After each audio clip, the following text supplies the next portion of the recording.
जय हिंद दोस्तों मैं पंकज बोगरा आप सबका इस वीडियो में हार्दिक स्वागत करता हूं। दोस्तों आज इस वीडियो में हम जगदीश भाई कटारा सर से बात करने वाले हैं, जो कि एक इंग्लिश टीचर है। उसके बाद वो साहित्य के बारे में जानकारी रखते हैं। उसके बाद लोक साहित्य के बारे में जानते भी हैं, बात भी करते हैं और योगा के बारे में भी जानकारी रखते हैं। स्नेक सेवर भी है, सांपों के बारे में जानकारी खुद भी रखते हैं, सांपों को भी बचाते हैं, लोगों को भी सांपों से कैसे बचना है उसके बारे में भी जानकारी देते हैं। अच्छे पेरेंट्स भी है और योगा के बारे में भी अच्छी जानकारी रखते हैं। वैसे बहुत सारी बातें वो खुद सीखते हैं और लोगों को सिखाने की कोशिश करते हैं। तो आज इस वीडियो में हम उनसे बात करेंगे, उनकी लाइफ की कुछ ऐसी बातें जानने की कोशिश करेंगे जिससे कि खास करके स्टूडेंटों को बहुत सारी प्रेरणा मिलेगी। तो सर आपका इस वीडियो में हम बहुत बहुत हार्दिक स्वागत करते हैं। जी जी, आप सबका मैं भी स्वागत करता हूँ। जी जी, थैंक यू सर। और सर आपको मैं सबसे पहला एक सवाल पूछना चाहता हूँ कि आपकी लाइफ में इतने सारे काम आप करते हैं, इतने सारे अलग अलग चीज़ों में, एक तो इंग्लिश टीचर भी है, इतने 20 साल का अनुभव है और उसमें एक्चुअली ऐसे भी टाइम मिलता नहीं। उसके बाद आप लोक साहित्य के बारे में खुद पढ़ते हैं और उसके बाद वीडियो बना के लोगों को भी इंस्पिरेशन करते हैं कि हमारा साहित्य, हमारे जो पूर्वज थे वो इतने इतने अच्छे काम करके गए हैं, उनको हमें याद रखना चाहिए। वो भी आप लोगों को प्रेरणा देते हैं। सांप के बारे में भी अच्छी जानकारी खुद रखते हैं, सांपों को कैसे बचाना है, सांपों से हमें खुद कैसे बचना है, ये सारी जानकारी और ऐसे बहुत सारी और चीजें, आप इतने सारे काम अलग अलग तरीके से करते हैं। तो आजकल तो लोगों के अंदर एक टैलेंट को डिस्कवर करना, एक टैलेंट के बारे में जानकारी रखना भी बहुत सारा मुश्किल हो जाता है कि मेरे अंदर क्या टैलेंट है वो जानना भी मुश्किल हो जाता है। तो आपने इतने सारे अलग अलग फील्ड में अलग अलग सारे काम आप करते हैं, इतने सारे मेहनत करते हैं, क्योंकि टीचिंग में ऐसे भी टाइम मिलता नहीं उसमें जो आप टीचर हैं। तो उसके बावजूद भी सारी चीजें मैनेज कर रहे हैं। तो मैं आपको पूछना चाहता हूँ कि आपने ये सारी चीजें सीखी कैसे, कैसे सीख रहे हैं और ये सब चीजें मैनेज कैसे करते हैं? क्योंकि आज की डेट में स्टूडेंट क्या है, अपने अंदर को टैलेंट को डिस्कवर नहीं कर पाते और कर भी पाते हैं तो उसमें काम नहीं कर पाते और उसके बाद इन सारी चीजों को मैनेज नहीं कर पाते, और ये सब बहुत जरूरी होता है लाइफ में। तो ये सारी चीजें आपने कहाँ से सीखी, कैसे सीखी और आप ये सारी चीजें कैसे मैनेज करते हैं? जी जी जी, पंकज भाई, ऐसा है कि मैं जब स्कूल में पढ़ाई करता था, हाई स्कूल में, तब कुछ अलग करने की सोच मुझे आती थी, तो मैं नया नया कुछ हम्म करता था।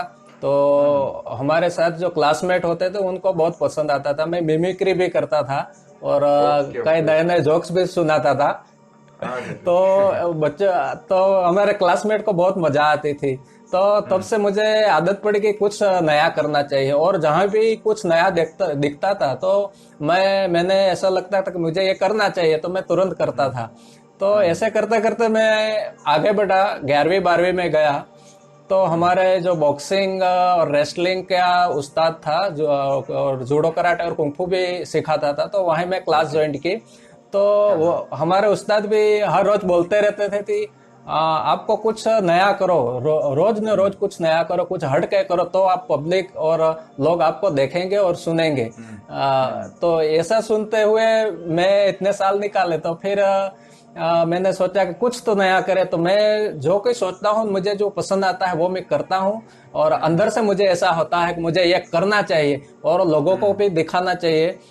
तो ऐसा सोच के मैं नया नया कुछ कुछ नया नया करता रहता हूँ। और जी जी जी। एक बार बात ऐसी है कि एक बार ठान लेते हैं, तो मैं ठान लेने के बाद मैं ये काम पूरा करता हूँ। कि जब पूरा हम्म नहीं होता है तो मुझे संतुष्टि नहीं होती है। तो मैं ओके। संतुष्ट हो जाता हूँ, तो फिर बाद में कुछ नया करता हूँ और कुछ नया करता जाता हूँ, ऐसा है। जी जी जी, बहुत बढ़िया बात बताई। सबसे पहले आपने जो जिज्ञासु वाली बात बताई कि मुझे जहाँ पे भी कुछ सीखने जैसा लगता है कि हाँ यार इससे कुछ सीख सकता हूँ, तो आप वक्त तुरंत सीख लेते हैं। जी सीखने के जी। बाद उसको अप्लाई कर देते हैं, उस पर जो भी करना होता है उस पर करते हैं। और जब वो हो जाता है उसके बाद फिर उसमें वो उसी को लेके नहीं बैठे रहते कि नहीं यार मैं तो ये सीख लिया अब कुछ नहीं है, लेकिन उसके बाद कुछ और पसंद आता है तो उसको भी आप करते हैं। तो ये सबसे पहली क्वालिटी जो आपने बताई कि जिज्ञासु होना, मतलब हर चीज को सीखने के लिए हमेशा तैयार रहना, तो वो एक क्वालिटी बहुत इंपॉर्टेंट है। और दूसरा कि कुछ सीख लिया उसके बैठे नहीं रहना, उसका फिर नेक्स्ट। तो ऐसे करते करते तो आप, मेरे को लग रहा है कि आप इतनी सारी चीजें सीखे और आने वाले समय और भी बहुत सारी चीजें सीख लोगे, मुझे ऐसा लग रहा है। तो इससे हमें सीखने को मिलता है कि मतलब हमेशा इंसान को चाहे कितने भी जॉब करे, बिजनेस करे, चाहे कुछ भी करे, तो हमेशा सीखते रहना चाहिए और सीखने के बाद उसको अप्लाई करना चाहिए, शेयर भी करना चाहिए। दूसरा कि उसके बाद हमें कुछ और भी ट्राई करना चाहिए, ऐसा नहीं कि एक ही चीज को लेके बैठ गए, तो ऐसा नहीं है। तो ये बहुत अच्छी क्वालिटी, हमें बहुत कुछ सीखने को मिला। और दूसरा मैं आपको सवाल करना चाहता हूँ कि आप एक अच्छे जी, जी। पेरेंट्स भी रहे हैं और आप टीचर भी हैं, अच्छे पेरेंट्स भी हैं, अपने बच्चों को भी अच्छी शिक्षा दे रहे हैं आप, अच्छी शिक्षा दिलाई भी है आपने अपने बेटी को, एमबीबीएस भी पास करवाया है सारी, क्योंकि आजकल तो इतने पढ़ाई का इतना इशू रहता है कि लोग 10वीं 12वीं पास कर दे तब भी बहुत बड़ा अचीवमेंट होता है, वो भी पास नहीं कर पाते। तो वहाँ पे उस टाइम में ऐसे समय में उनको पढ़ाना, इतना गाइडलाइन देना, इतना सारा चीज़ें करना, तो ये आप कैसे मैनेज करते हैं अपने पेरेंटिंग, आप बच्चों को कैसे मैनेज करते हैं ताकि हमारे जो भी इस वीडियो को देखेंगे वो जो पेरेंट्स होंगे वो अपने बच्चों को गाइडलाइन करने में उनको हेल्प होगी। जी, जी, जी, जी, जी। तो हम्म। इसमें ऐसा है कि खास तो अपना घर का एटमॉस्फेयर देख के तो बच्चे होते हैं वो अपने माता पिता को फॉलो करते हैं हर रोज, हम्म। अपने को देखते हैं कि क्या करते हैं क्या नहीं करते हैं, तो उसमें हम्म। से बच्चे सीखते हैं, अपन को बताते नहीं लेकिन खुद सीखते हैं। तो बिल्कुल बिल्कुल। हमारी आदत ऐसी रही है कि मैं हर वक्त अपने किताबों के साथ रहता हूँ, कुछ ना कुछ लिखता रहता हूँ। तो ये बच्चे भी देखते थे, तो ऐसे देखते देखते ये भी बड़े हुए। तो उनके लिए हम्म। मैंने खास कुछ नहीं किया है, लेकिन उनके व्यवस्था कर दी, पढ़ाई की व्यवस्था कर दी, और अपने आप वो लोग भी मुझे देख के पढ़ते गए। बिल्कुल बिल्कुल तो बिल्कुल, ये बहुत ऐसे बड़ी। करके हाँ मेरी बेटी थी वो डॉक्टर बन गई, और इसके बाद दूसरी बेटी है वो राष्ट्रीय रक्षा शक्ति यूनिवर्सिटी में कॉलेज पूरी की और क्रिमिनोलॉजी में मास्टर डिग्री भी पूरी कर ली है। ओह। तो और एक बेटा है वो 12वीं साइंस में है। Okay okay okay okay okay. तो ये मतलब हाँ। जो आपका जो प्रोसेस चल रहा है, जो आप इस प्रोसेस में जा रहे हैं, धीरे धीरे बढ़ रहे हैं, कि सबसे पहले चीज बताए कि अम, अ, कैसे अपना खुद अपने माहौल ऐसे बनाना, सबसे बड़ी चीज होती है माहौल। क्योंकि बच्चों को एजुकेशन देना है, ऐसा नहीं तो पढ़ने के लिए बैठ जा, मैं तेरे को पैसा दे देता हूँ, मैं तेरे को गाड़ी दिला देता हूँ, मैं तेरे को मोबाइल दिला देता हूँ, तू पढ़ लेना। तो ऐसा कोई पढ़ता नहीं है, क्योंकि सभी पेरेंट्स अपने बच्चों को अच्छी तरीके से परवरिश देते हैं, अच्छी तरीके से सारी चीजें इनको प्रोवाइड करते हैं, लेकिन फिर भी सबके बच्चे अच्छी तरीके से एजुकेशन नहीं लेते, सबके बच्चे आगे नहीं जा पाते। तो सबसे पहले नीड जो होती है वो है, जैसे आपने बताया कि माहौल, आप खुद बोलते हैं कि मुझे कुछ सीखना होता है तो मैं खुद रात रात तक बैठ के पढ़ता हूँ, सीखता हूँ, तो बच्चे भी सारी चीजें देखते हैं। आपने बोला कि मैंने कुछ खास किया नहीं, बेशक आपने किया नहीं, लेकिन जो बच्चों के लिए रिक्वायरमेंट था वो आपने ऑलरेडी आपके अंदर है, वो आप कर ही रहे हो, तो उससे देख के वो अपने आप आगे बढ़ेंगे, और मुझे पूरी उम्मीद है कि आपके बच्चे और आगे बढ़ेंगे। और दूसरी बात ये कि एक और सवाल पूछना चाहता हूँ, जैसे कि आप सांपों के बारे में बताया और योगा के बारे में आपने बताया, लोक साहित्य के बारे में आपने बताया कि हम काम कर रहे हैं, सीख भी रहे हैं, तो ये बताना चाहता हूँ कि सारी चीजें आप क्या से सीख रहे हो और इन सारी चीजों का क्या फायदा है, और इन सारी चीजों से हम क्या सीख सकते हैं और बाकी लोग भी क्या सीख सकते हैं, उसके बारे में थोड़ा सा बताइए। जी, जी, जी, जी। तो ऐसा है कि मैं कुछ दिखता है मुझे, अथवा तो टेलीविजन में दिखता हूँ, अथवा तो कहीं पे सुनता हूँ, अथवा तो कोई लोग हमें हम्म। बताते हैं, तो मुझे अंदर से ऐसा होता है कि मुझे ये करना चाहिए, और मैं भी सीखूं और लोगों को ये बताऊं, ये दिखाऊं, ये समझाऊं। तो लोगों के लिए और मेरे लिए जरूरी लगता है, वही काम मैं करता हूँ। तो बिल्कुल। ऐसे करते करते सब कुछ नया सीखता जाता हूँ। मतलब कि आजीवन स्टूडेंट रहा हूँ और मैं आजीवन स्टूडेंट रहूंगा ही। तो हम्म। हर वक्त मैं सीखता जाता हूँ और भी सीखता जाऊंगा, कुछ नया वो तो होगा दिख तो ही रहा है, मैं वो तो सीखने ही सीखूंगा वाला है हम। जरूर। और हम्म। ये है कि पेरेंट्स को ये ध्यान देना चाहिए कि हम्म। पैसों से किताब ले देने से, मोबाइल देने से, और फीस स्कूल की भर देने से तो कोई फर्क नहीं पड़ता है, अपनी फर्ज पूरी नहीं हम्म। होती है, लेकिन अपनी निगरानी भी होनी चाहिए बच्चों के पर। तो मेरा तो बिल्कुल। यहाँ ऐसा है कि मैं मोबाइल देता हूँ, तो इसमें क्या पढ़ते हैं, क्या सर्च करते हैं, तो पूरी मेरी वॉचिंग रहती है। टेलीविजन में भी नेशनल जियोग्राफी, डिस्कवरी है, या तो कोई न्यूज है, इसके सिवा मनोरंजन के लिए तारक मेहता सुनते हैं, बाकी इसके सिवा प्रतिबंध है। तो मेरे बच्चे खास टेलीविजन भी नहीं देखते हैं और मोबाइल का यूज भी सही करते हैं। नहीं नहीं नहीं, बिल्कुल बिल्कुल सही, क्योंकि कुछ प्रतिबंध रखना जरूरी है, नहीं तो ऐसे सब कुछ ओपन करोगे तो बच्चों का इतना शक्ति नहीं है कि वो सही क्या है गलत क्या है वो समझ पाए। तो हम पेरेंट्स हैं, हम बड़े होते हैं, तो खुद बताना पड़ता है कि ये चीजें मत करो, ये चीजें करो, और कुछ चीजें प्रेशर से भी बताना पड़ता है कि नहीं नहीं करना है तुमको, नहीं देखना है, तो तब जाके वो सुनते भी हैं। जी, जी, तो जी। आप योगा के बारे में भी अच्छी जानकारी रखते हैं, योगा के बारे में आप खुद योगा करते भी हैं और इसके बारे में जानकारी रखते हैं, तो स्वास्थ्य के लिए योगा कितना जरूरी है आप उसके बारे में बताइए। क्योंकि आजकल क्या देखा जाता है कि बच्चे पढ़ते हैं, अच्छे मार्क्स लेके आते हैं, जॉब भी करते हैं, सब चीज़ें करते हैं, लेकिन हेल्थ के ऊपर ध्यान देना भूल जाते हैं। कुछ लोग जिम भी करते हैं और जिम थोड़ा दिन करते हैं उसके बाद छोड़ देते हैं। तो इन सारी चीज़ों के बीच में योगा का अपने लाइफ में क्या महत्व है, और योगा हमेशा करते रहना चाहिए या नहीं करना चाहिए, इस सारी चीज़ों के बारे में लोगों को कंफ्यूजन रहता है, तो इसके बारे में थोड़ा सा बताइए। जी जी जी जी।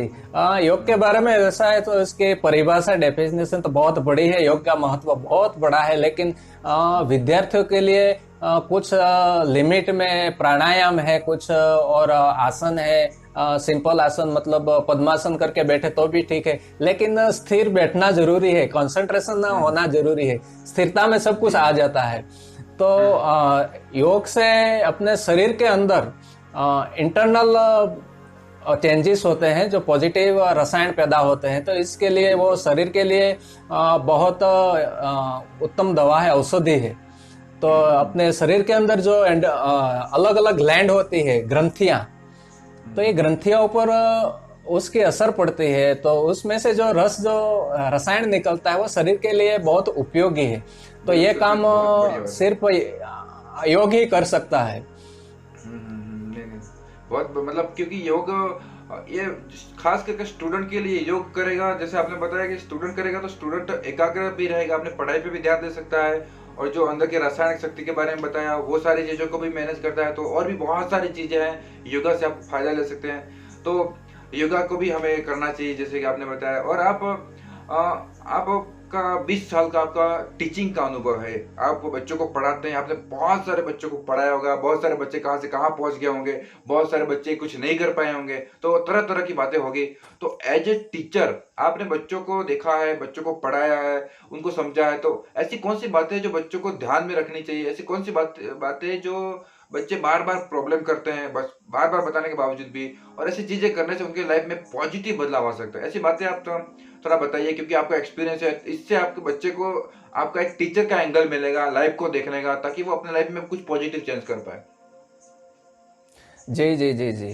हम्म। बच्चों को तो मैं खास ये सिखाता हूँ कि हम्म। आप जो स्कूल में जब क्लास शुरू होता है तो आप पूरा ध्यान से अपने अध्यापक को, हम्म। टीचर को सुने, पहली बात तो, और हाँ। समझे, और जो पता नहीं चले, हम्म। कोई समझ में नहीं आता है क्वेश्चन, तो तुरंत ही पूछ लीजिए।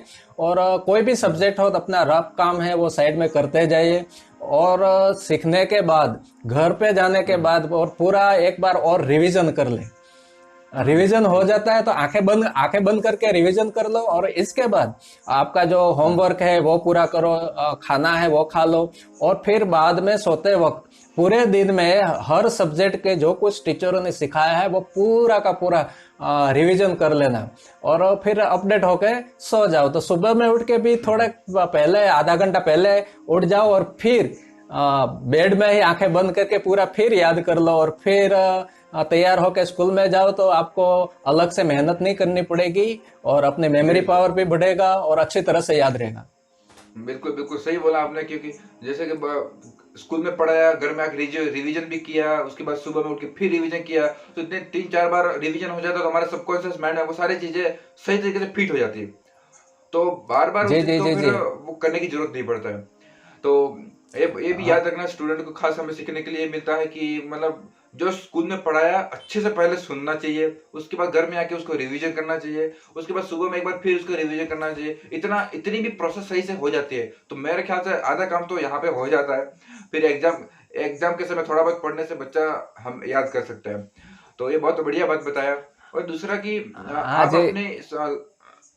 आप अपने लाइफ में इतने सारे चीजों को मैनेज करते हैं, इतने सारी चीजें अलग अलग फील्ड में किया, तो आप पारिवारिक जीवन में, आर्थिक जीवन में, आध्यात्मिक जीवन में, और सारी चीजें आप मिक्स करके चल रहे हैं, तो आप एक जैसे हमें अपनी पूरी लाइफ से, पूरे एक्सपीरियंस से ऐसा क्या सिखाना चाहते हैं, ताकि हम अपने लाइफ में एक सही रास्ता दिखा सके, सही दिशा में जा सके। और क्योंकि आपके पास इतना एक्सपीरियंस रहा है, क्योंकि मैं तो आपसे बहुत छोटा हूँ, आप तो अ, बहुत ज्यादा मेरे से बड़े हैं, तो आप अपने लाइफ से कुछ ऐसी बातें हमें बताइए, ताकि हम खुद सीख सके, अपने लाइफ में ऐसी गलतियां ना करें, कुछ ऐसी चीजें करें ताकि हमारे लाइफ में पॉजिटिव वैल्यू बढ़ पाए, हम परिवार के साथ खुश भी रह पाए, और हम जो भी सोचा है हमने वो भी हासिल कर पाए। तो कुछ ऐसी बातें बताइए आप, अपने सारे टैलेंट, जॉब, एक्सपीरियंस मिला करके, ताकि हम उस पर ध्यान दे पाए और कुछ सीख पाए। हाँ, ज्यादातर तो ऐसा है कि गलती तो होती है, और गलतियों से ही सीखने को मिलता है। तो हम्म। जानबूझकर गलती नहीं करनी चाहिए, लेकिन गलती हो जाती है तो गलती से हमें सीखना चाहिए। बिल्कुल बिल्कुल। सही बात तो यही है कि हम गलतियों से सीखते हैं, और दूसरे भी गलती करते हैं तो उससे भी हमने सीखने को मिलता है। तो हम्म। हमें दिमाग में ये आता है कि ये हमें करना चाहिए और ये नहीं करना चाहिए। हम्म। तो सिंपल सी बात है, तो गलती से सीखो। और अपने आप में कोई नया आइडिया आता है, विचार आता है, तो उसमें से भी सीखने को मिलता है। और आपका जो डोमेन है, सीखने की जो तमन्ना है, बर्निंग डिजायर हम्म। होती है। तो बर्निंग डिजायर से क्या होगा कि कहीं से आपको आइडिया मिल ही जाएगा। कहीं से मिल ही भी, जाएगा, टीवी सही के बात है। माध्यम से भी मिल सकता है, न्यूज़पेपर के माध्यम से भी मिल सकता है, कोई दोस्त आपको वो आइडिया बता सकता है। तो ऐसे जो सीखना चाहते हैं उसको कहीं से को कुछ ना कुछ आइडिया हम्म। मिल जाता है कि क्या बिल्कुल करना बिल्कुल। क्या नहीं करना। हम्म। और हम्म। दूसरी बात है कि अपने को अपडेट रखना है। मतलब जब भी मौका मिले अपने को अपडेट कर लीजिए। जो कुछ अपना हम्म। काम है वो सही कर लेना चाहिए। तो हम्म। हम आगे जाके भूलेंगे नहीं। अब मैं जुदे जुदे अलग अलग प्रकार का जो मेरे में टैलेंट है, तो अभी कोई भी स्विच दबा दो तो मेरा दिमाग ऑन हो जाता है। इसका मतलब ये है कि मैं समय अंतराल पर अपने आप को अपडेट करता रहता हूँ। बिल्कुल बिल्कुल। तो बिल्कुल बहुत बहुत बड़ी बात बताई आपने। पहले तो बर्निंग डिजायर होना चाहिए, जिसकी बर्निंग डिजायर होगा कुछ सीखने का। इच्छा तो सबके अंदर रहती है कि मतलब ये कर लूँ, वो जी कर जी लूँ, जी ये जी। सीख लूँ। क्योंकि किसी को गाना गाते समय देखोगे तो लगेगा यार मैं भी गाना गा लूँ, तो मेरे लिए भी तालियां बजेगी। तो ये सबके अंदर होता है। लेकिन सिर्फ उतना से काम नहीं जाता। बर्निंग डिजायर मतलब दृढ़ इच्छा शक्ति, मतलब करना है तो करना ही जी करना है, जी। चाहे कुछ भी हो जाए। एक चीज तो वो बताया। दूसरा कि एक जब भी मौका मिले, जब भी कुछ भी ऐसा मिले आपको, तो हमेशा कहीं ना कहीं से आइडिया लेके सीखते रहना चाहिए और इस पर काम करते जाना चाहिए। उससे क्या होता है कि हमेशा बंदा अपडेटेड रहता है, हर चीज सीखता रहता है, कुछ नए नए स्किल होता है। और तीसरी बात बताएगा अपडेट रहना, तो मतलब जमाने के साथ साथ बदलना भी पड़ता है, अपडेट रहना पड़ेगा। तो ये सारी चीजें भी बताया। तो आपकी लाइफ से मतलब ऐसे बहुत सारी चीजें, और भी बहुत सारी चीजें जो सीखने को हमें मिली है, जो मैंने उम्मीद किया था उससे भी ज्यादा चीजें आपने आपसे सीखने को मिली है। आप स्नैक सेवर हैं, तो मैं ऑडियंस को शायद पता नहीं होगा, मैं बता दूं। स्नैक सेवर का मतलब होता है कि सांपों के बारे में जानकारी होना, और उससे सांपों को भी बचाना, और इंसानों को भी सांपों के बारे में जागरूक करना कि हर सांप जहरीला नहीं होता, तो सांपों को भी बचाना होता है। ये सारी चीजों को जो भी फील्ड होता है, मैं इसके बारे में जानकारी नहीं रखता हूँ, लेकिन आप सर इनके बारे में जानकारी रखते हैं। तो थोड़ा सा सांपों जी के जी बारे में जी भी जी आप जी। जानते हैं तो उसके बारे में हाँ बता जी दीजिए जी जी थोड़ा जी। सा शॉर्ट में, ताकि कुछ सीख पाए। क्योंकि हमारा सांपों के तरफ नजरिया होता है कि सांप देख के तो मार ही देना उसको। तो एक जी जी बहुत जी सारी जी जी। मेंटालिटी होती है, तो उसके बारे में थोड़ा सा बताइए तो शॉर्ट में, तो हम सीख पाए जी कुछ। जी जी जी जी, बिल्कुल बिल्कुल। हम्म। तो अपने हम्म। भारत में तकरीबन 276 277 प्रकार की प्रजातियां हैं सांप की। ओहो। और पूरे भारत में 10 प्रकार के ही सांप जहरीले हैं। और हम्म। ज्यादातर 4 सांपों से हमें डरना चाहिए। एक होता है हम्म। कोबरा। हम्म। कोबरा में अलग अलग है, मोनिकुलेट कोबरा होता है, स्पेक्टेकल कोबरा होता है। तो हम्म। खास अपने एरिया में कोबरा से डरना चाहिए। और दूसरा सांप है वो कॉमन क्रेट। तो कॉमन क्रेट एक हम्म। ऐसा सांप है, तो इन बारिश के दिनों में वो नाइट में ही निकलता है, निशाचर है। हम्म। और हम्म। नाइट में निकलता है। तो पूरा ये कॉमन क्रेट होता है, वो पूरा ब्लैक होता है, और हम्म। पूरे शरीर में 2 वाइट धारियां होती है जो पूंछ तक होती है। तो ये सब ऐसा होता है कि जो बच्चे को, गरीब लोग होते हैं वो झुग्गी झोपड़ी में रहते हैं तो नीचे सोते हैं। तो उस सांप को गर्मी की जरूरत होती है, इसलिए कोल्ड ब्लडेड होता है, इसलिए क्या करता है कि बिस्तर में आके सो जाता है नाइट को। ओहो। और लेट लेट नाइट को मूवमेंट करता है और बिस्तर में आके सो जाता है, हमें तो पता नहीं होता है। तो करवट लेने पर वो सांप हमें काट लेता है। तो उसका जो फैंग्स होते हैं, दंश फैंग्स, तो बहुत छोटे होते हैं, तो इंसान को पता नहीं चलता है। उसको ऐसा लगता है कि हमें मच्छर ने काट लिया, तो फिर खुजलाकर सो जाएगा। और उसमें सूजन भी नहीं आती है, पता भी नहीं चलता। और 3-4 घंटे के बाद वो जागेगा तो उनके पेट के अंदर बहुत दर्द होगा, अपने गाल के ऊपर खिंचाव पैदा होगा। तो फिर उसको पता नहीं चलेगा, क्योंकि फैंस का पता नहीं चलता है और सूजन नहीं आती है। तो इसलिए इस सब को साइलेंट किलर बोलते हैं, कॉमन क्रेट को। और वो कोबरा से 7 गुना जहरीला है।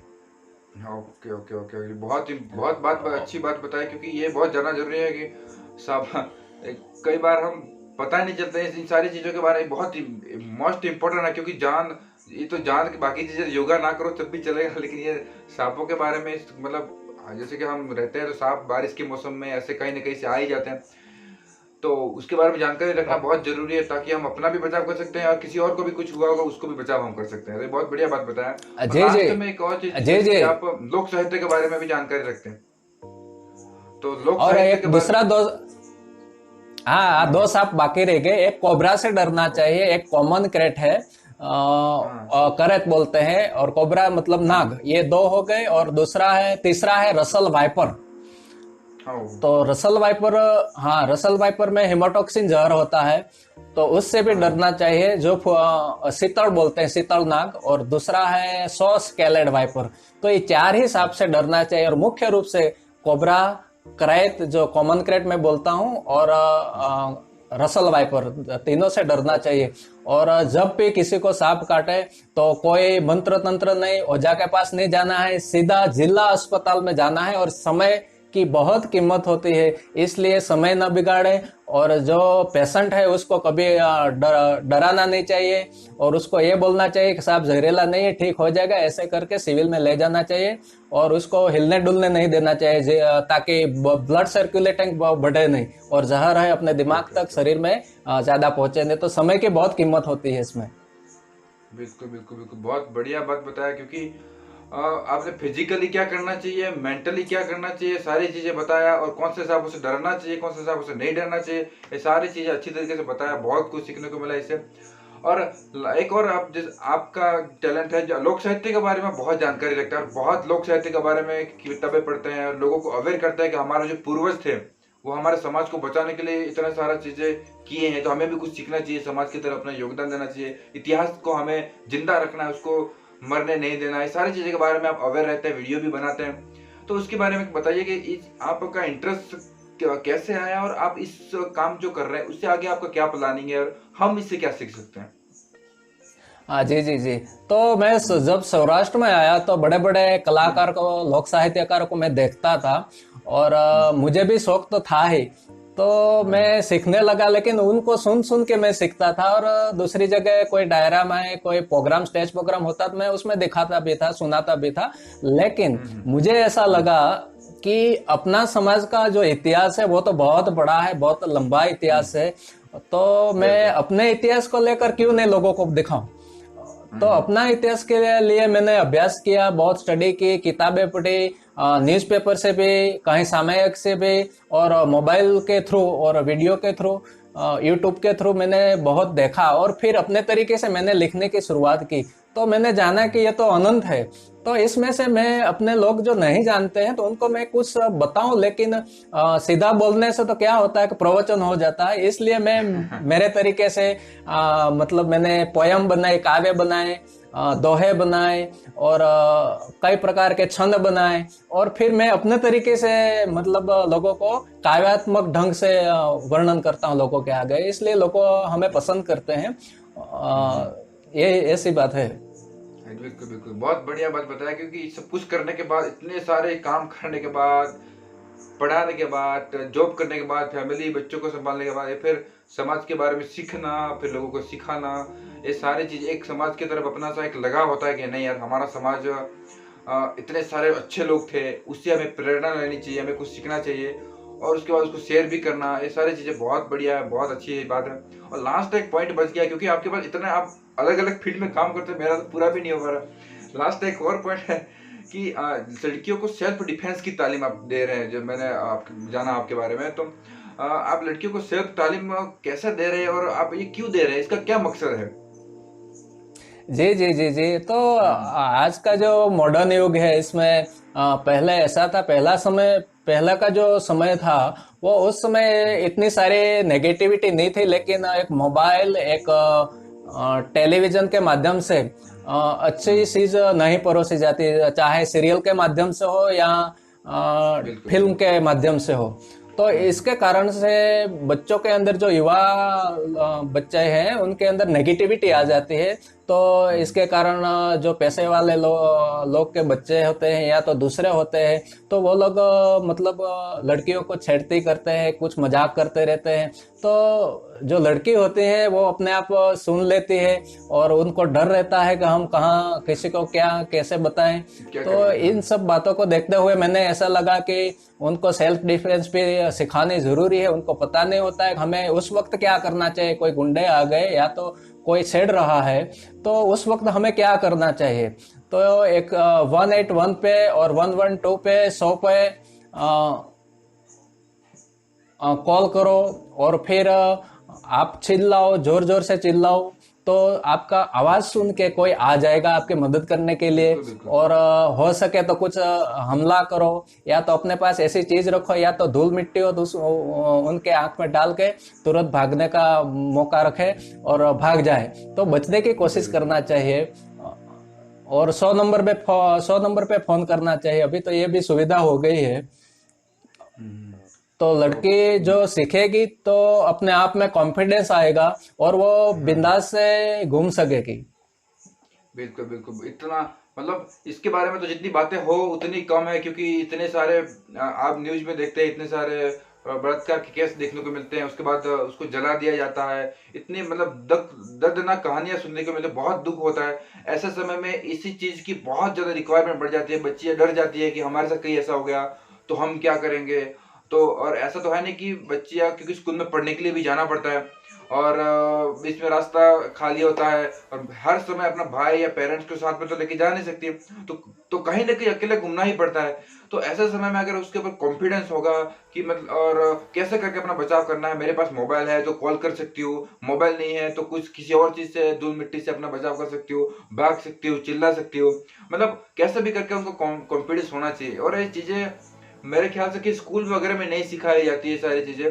तो आप जैसे लोग इसे इसको सिखा रहे हैं, तो मतलब बच्चे के अंदर भी कॉन्फिडेंस लेवल होता है, नहीं मैं अपना बच्चा खुद कर सकती हूँ। तो ये बहुत ज्यादा इंपॉर्टेंट है। इसके लिए मैं आपको खुद बहुत बहुत थैंक यू कहता हूँ, क्योंकि ये चीजें आप और भी जारी रखना ताकि और बच्चों को आप ट्रेनिंग दे पाओ, ताकि और बच्चे अपने अपने अंदर कॉन्फिडेंस डेवलप कर पाए और अपने लाइफ को आसानी से जो करना चाहते हैं वो कर पाए। तो आपने अलग अलग पॉइंट पे बहुत बहुत सारी चीजें बताई, तो मैं तो बहुत कुछ सीख लिया। मैं तो समझ नहीं सकता, क्योंकि आपका इतने साल का 20 साल का पढ़ाई टीचिंग का एक्सपीरियंस, पेरेंटिंग का एक्सपीरियंस, पैशन का एक्सपीरियंस, ये एक्सपीरियंस वो एक्सपीरियंस, पता नहीं कौन सा एक्सपीरियंस मुझे बिल्कुल आसानी से मिल गया, आसानी से सीखने को मिल गया। मैं और मेरे जैसे और भी बहुत सारे स्टूडेंटों को सीखने को मिला और बहुत हमें अच्छा लगा, क्योंकि आपने सारी चीजें फेस किया है और हमने आसानी से मिल गया। तो हम अपने लाइफ में इसको अप्लाई करके अपने लाइफ को थोड़ा सा पॉजिटिव वैल्यू दे पाएंगे और आगे बढ़ा पाएंगे। तो और हम आपके बहुत बहुत आभारी हैं, आपने इतने सारा टाइम निकाल करके इतने सारा मैनेजमेंट किया। तो इसके लिए मैं आपको बहुत बहुत थैंक यू कहता हूँ। पहले तो आपने अपनी लाइफ को इतना अच्छा बनाया कि आपकी लाइफ से लोग इंस्पायर हो सकते हैं। मैं खुद इंस्पिरेशन लिया, बहुत सारे लोग इंस्पिरेशन लेके बहुत सारी चीजें करेंगे अपनी लाइफ में। तो एक बार फिर मैं आपको बहुत बहुत धन्यवाद करता हूँ टाइम निकाल कर ये सारी बातें करने के लिए। आपके वीडियो से भी मैं सीखता हूँ। बहुत सारे वीडियो मैंने देखे हैं और हमारे बच्चों को भी और दूसरों को भी बोलता हूँ कि मोटिवेशनल वीडियो बहुत अच्छे होते हैं। पंकज भाई के पीबी चैनल है, वो उसमें देखें। और फिर आपका जो कोई भी परेशानी हो तो हर पहलू को आपने टच किया है। तो ऐसा कब हो सकता है कि आप लंबे समय तक कुछ अभ्यास करते हैं, अध्ययन करते हैं, आत्मसात करते हैं, फिर बाद में ये सब कुछ हो पाता है। तो सब्सक्राइब करता रहो, श्रोताओं के दिलों में बसे हैं और वहां तक पहुंचे हैं, इसलिए मुझे बहुत आनंद है और आप बहुत आगे बढ़ते रहें, ऐसी मेरी शुभकामना है। आपका बहुत बहुत धन्यवाद, आपने मुझे अप्रिशिएट किया और हम बहुत मुझे अच्छा लगा और हम आगे और मेहनत करेंगे इस पे।